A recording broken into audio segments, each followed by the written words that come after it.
கப்பலூர் சுங்கச்சாவடி விவகாரத்தில் பேச்சுவார்த்தை வெற்றி பெற்றுள்ளதாக அமைச்சர் மூர்த்தி கூறிய நிலையில் போராட்டக் குழுவினர் பேச்சுவார்த்தையில் உடன்பாடு எட்டப்படவில்லை எனவும் நாளை திட்டமிட்டபடி முழு அடைப்பு போராட்டம் நடைபெறும் எனவும் அறிவித்துள்ளனர். மதுரை மாவட்டம் திருமங்கலம் அருகே அமைந்துள்ள கப்பலூர் சுங்கச்சாவடியை அகற்றக் கோரி தொடர் போராட்டங்கள் நடைபெற்று வருகின்றன. இந்த நிலையில் சுங்கச்சாவடியை அகற்றக் கோரி நாளை முழு அடைப்பு மற்றும் முற்றுகை போராட்டம் நடைபெறும் என சுங்கச்சாவடி எதிர்ப்பு போராட்டக் குழுவினர் அறிவித்துள்ளனர்.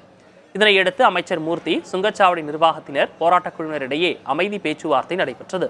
இதன்பின் செய்தியாளர்களிடம் பேசிய அமைச்சர் மூர்த்தி பேச்சுவார்த்தை 100% வெற்றி என்றும் 2020ஆம் ஆண்டில் திருமங்கலம் பகுதிக்குட்பட்ட வாகனங்கள் கட்டணமின்றி சென்று வந்தது போல் இனியும் சென்று வர அனுமதி அளிக்கப்பட்டிருப்பதாக தெரிவித்தார். மேலும் சுங்கச்சாவடியில் கடந்த ஆண்டுகளில் சென்று வந்த வாகனங்களுக்கு விதிக்கப்பட்ட அபராத தொகையை ரத்து செய்யுமாறு தேசிய நெடுஞ்சாலைத்துறையிடம் வலியுறுத்தியிருப்பதாகவும் கூறினார். ஆனால் போராட்டக் குழுவினரோ பேச்சுவார்த்தையில் உடன்பாடு எட்டப்படவில்லை எனவும் நாளை திட்டமிட்டபடி முழு அடைப்பு போராட்டம் நடைபெறும் எனவும் தெரிவித்தனர். 100% வெற்றி பெற்றிருக்கு.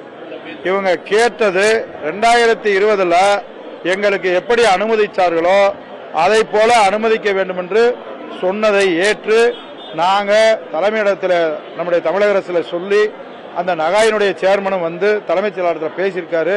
அதனால 2000 எப்படி சென்றாங்களோ அது மாதிரி இனிமேல் அந்த வாகனங்கள் செல்வதற்கு அனுமதி ஒத்திருக்கிறாங்க.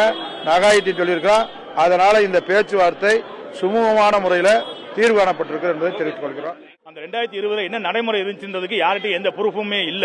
அதனால எங்களுக்கு இன்னொன்னு, நாங்க திருமங்கலத்துல இருந்து வெளியே வந்தாலே ஒரு 1.5 கிலோமீட்டர்ல இந்த டோல்கேட் நாங்க தாண்ட வேண்டியிருக்குது.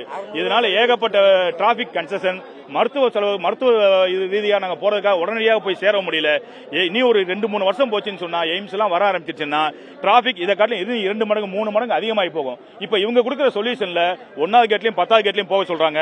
1வது கேட் 10வது கேட்லயும் எத்தனை வண்டி போக முடியும்? முதல்ல சிரமம் பார்க்காம இந்த டோல்கேட்டை தூக்கி நகட்டிட்டாங்கன்னா ஒட்டுமொத்த பிரச்சனையும் தீர்வாயிரும் சார். இதனால எங்களுக்கு உடன்பாடு இல்லாதனால நாளைக்கு நாங்க திட்டமிட்டபடி பந்த் அனௌன்ஸ் பண்ணியிருக்கிறோம். பந்த் நடைபெறும்.